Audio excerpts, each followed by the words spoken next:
গণমাধ্যমের মালিকানার সঙ্গে যুক্ত এমন কেউ নির্বাচন করতে পারবে না। যদি নির্বাচন করতে হয় তাকে পদত্যাগ করে যেতে হবে। সেই মানুষগুলো কারা? আমরা কাউকে চিনলাম না, জানলাম না, তাদের সম্পর্কে ডিটেল জানলাম না, তাদেরকে রাষ্ট্রপতি নিয়োগ দিয়ে দিলেন। এই তিনটি নির্বাচনের সাথে যারা সংশ্লিষ্ট এই কারচুপি, অনিয়ম এবং ভুয়া নির্বাচনের সাথে তাদেরকে শাস্তির আওতায় আনতে হবে। শুধু পদত্যাগ করে গেলেই চলবে না। গণমাধ্যম কেন এই নির্বাচনের সময় নিরপেক্ষ ভূমিকায় অবতীর্ণ মানে আকাঙ্ক্ষা থাকার পরেও তারা এই রোলটা প্লে করতে পারে না। রাষ্ট্রপতি তার বিবেচনায় যে 5 জনকে যোগ্য মনে করেছেন তাদেরকে নিয়োগ দিয়েছেন। এখানে একটা সিস্টেম করা উচিত যে ইন্টারভিউ কেন হলো না। নির্বাচন কমিশন যদি হতে হতে গেলে চায় 50 বছর। তার 50 বছরের উপরে লাগবে। রাষ্ট্রপতি পদে যিনি নির্বাচন করবেন তিনি নির্দলীয় ব্যক্তি হবেন, অর্থাৎ কোনো দলের সদস্য হতে পারবেন না। বাস্তবায়ন হলে কিন্তু আজকে বাংলাদেশের গণতন্ত্রের বিভিন্ন সাংবিধানিক প্রতিষ্ঠানগুলোর এই দুর্বলতাগুলো আজকে আমরা দেখতে পেতাম না। বাংলাদেশে আর কখনোই যেন বিনা প্রতিদ্বন্দ্বিতায় কোনো মানুষ কোনো পর্যায়ে, সেটা এমপি ইলেকশন হোক অথবা স্থানীয় নির্বাচন হোক, কোথাও যেন নির্বাচিত হতে না পারে। এবং যারা নির্বাচনের কারচুপির সাথে জড়িত শুধুমাত্র রিটার্নিং অফিসার থেকে নয়, শুধু সরকারের প্রধান বা সরকারের অন্য পর্যায় থেকে নয়, এখন নির্বাচন কমিশনে যারা দায়িত্ব পালন করবেন তাদেরকেও শাস্তির আওতায় আনতে হবে। এবং যারা এই তিনটি নির্বাচন, বিশেষ করে 2014, 18 এবং 24 সালে করেছে, এই তিনটি নির্বাচনের সাথে যারা সংশ্লিষ্ট এই কারচুপি, অনিয়ম এবং ভুয়া নির্বাচনের সাথে তাদেরকে শাস্তির আওতায় আনতে হবে। শুধু পদত্যাগ করে গেলেই চলবে না। একই রকমভাবে যে পাকিস্তানি বেসিক ডেমোক্রেসির আদলে বাংলাদেশে যে আইয়ুব খানের সেটি পাকিস্তান বিরোধী কথা বলে এখন বাংলাদেশে যে জেলা পরিষদ নির্বাচন যেটি চালু করা হয়েছে সেটি বাতিল করে দেওয়া, এরকম অনেকগুলো প্রস্তাব এসেছে। এর বাইরেই রাষ্ট্রপতি নির্বাচনের ক্ষেত্রে এবং নির্বাচন কমিশন নির্বাচনের ক্ষেত্রেও জাতীয় সংসদে নির্বাচিত প্রতিনিধিদের মধ্য থেকেই একটি কমিটির মধ্য দিয়ে উভয় সরকারি দল এবং বিরোধী দল তাদের ঐক্যমত্যের ভিত্তিতে করা। একটা নির্বাচন ব্যবস্থা সংস্কার কমিশন কাজ করছে যখন, ওনাদের প্রতিবেদনটা হওয়ার পরে এই কমিশনটা যদি গঠন হতো ভালো হতো। কারণ এই কাজটার মধ্যে ওনারা কি প্রস্তাব দিবেন, কি সুপারিশ দিবেন, তার উপরে নিশ্চয়ই নির্বাচনী যে আইনটি আছে, কমিশন আইন 2022 সালের, সেই আইনটি যখন হয় তখনই আমরা কিন্তু এটা কনসার্ন জানিয়েছিলাম যেটা ত্রুটিপূর্ণ আইন।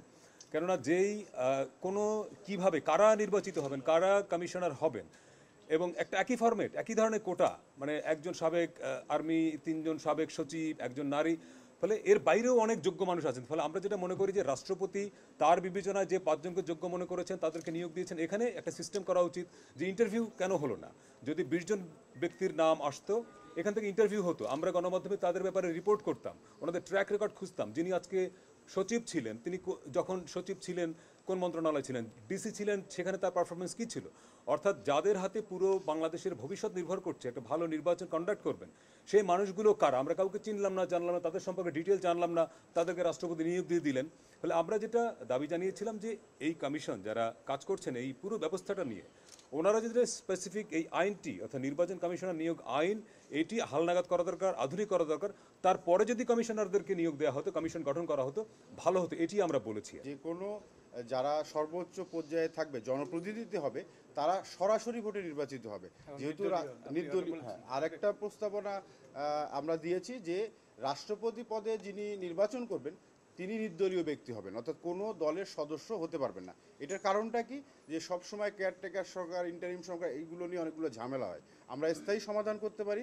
রাষ্ট্রপতি যদি এইভাবে নির্বাচিত হয়, যেহেতু রাজনৈতিক দলগুলো বলছে যে তারা রাষ্ট্রপতি প্রধানমন্ত্রীর ক্ষমতার ভারসাম্য আনবেন, ফলে উনি ক্ষমতা পাবেন এবং এই ইন্টারিম সময় অর্থাৎ নির্বাচনকালীন সময় কিন্তু তার নেতৃত্বেও একটা তত্ত্বাবধায়ক সরকার হতে পারে। তাহলে দুটা কিন্তু সংবিধানের যে বিষয় আছে যে অনির্বাচিত ব্যক্তি ক্ষমতায় আসতে পারবে না, সেই সমাধানও হয়ে গেল এবং তার সঙ্গে অন্যান্য যারা আছে তাদেরকে নিয়ে তিনি কিন্তু একটা তত্ত্বাবধায়ক সরকার ব্যবস্থা কায়েম করতে পারে। তো এইটা আমরা একটা প্রস্তাবনা করেছি। আর স্পেসিফিক যেটা, যে নির্বাচন কমিশনার তো কিভাবে তারা নিয়োগ প্রাপ্ত হবে, সেটা আমাদের প্রস্তাবনা হচ্ছে যে সংসদে যে দলগুলো থাকবে, বিশেষ করে সরকারি দল, বিরোধী দল, তাদেরকে নিয়ে একটা বডি হবে। সেই বডি কিছু লোকজনকে আহ্বান করতে পারে অথবা যে পাবলিকলি দিতে পারে যে কে নির্বাচন কমিশনার হতে চায়, তারা আসবে, একটা সর্টিং করা হবে। সর্টিং করার পরে 5 জন বা 7 জন করার পরে তারা একটা শুনানিতে অংশ নেবে। সেখানে জনগণ দেখবে যে কেউ ওখানে প্রশ্ন করতে পারবে এবং একটা মেকানিজমের মধ্য দিয়ে তখন ঠিক হবে যে কে আসলে প্রধান নির্বাচন কমিশনার হচ্ছে, কে অন্যান্য কমিশনাররা হচ্ছে।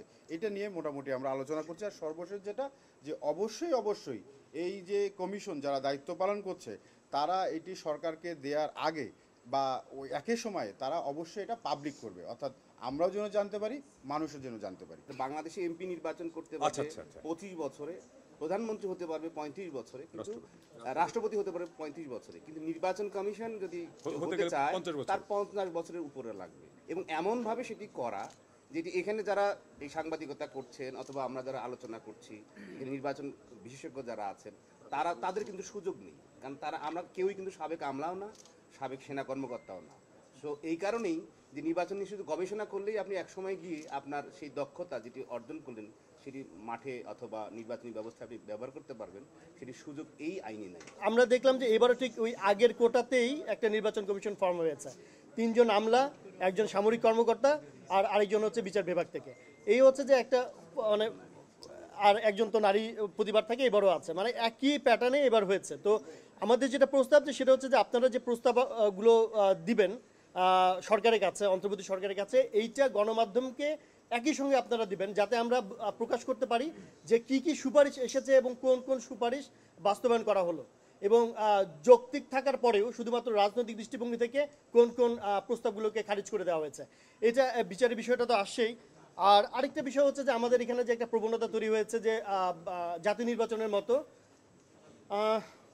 আমাদের যে এফবিসিসি আছে, যে বিজিএমএ আছে, এই প্রতিষ্ঠানগুলো আমরা দেখছি যে কোনো ধরনের নির্বাচন হচ্ছে না। তো আমাদের একটা প্রস্তাব আছে যে সরকারের নিবন্ধিত যে ব্যবসায়ী সংগঠন বা কোনো ধরনের সংগঠন যেগুলো থাকবে সেগুলোতেও আসলে নির্বাচিতই প্রতিনিধি থাকতে হবে, নির্বাচনের মধ্যে এগুলো গঠিত হতে হবে।